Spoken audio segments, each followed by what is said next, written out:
Well, hello everybody. I just wanted to let you know that, during this time of economic winter, which none of us had control over, you're going to work harder than you've worked in a long time. It's 5:30 in the morning.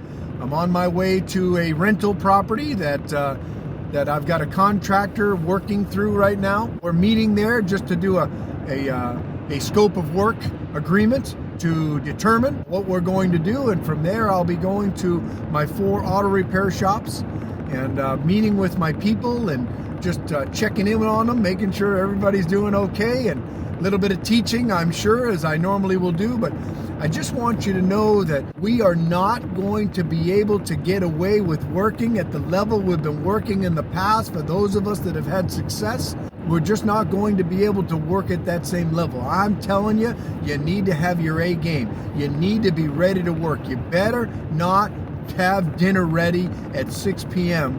right at the moment. Hey, if you're one of the blessed ones whose wave of momentum has not been affected in any way, shape, or form, God bless you.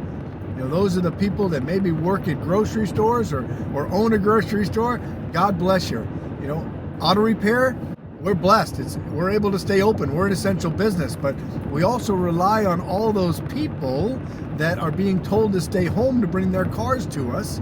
We're offering a concierge service. We've made some major adjustments to try to continue the flow of work into the shop, but I got to tell you, it's not business as usual.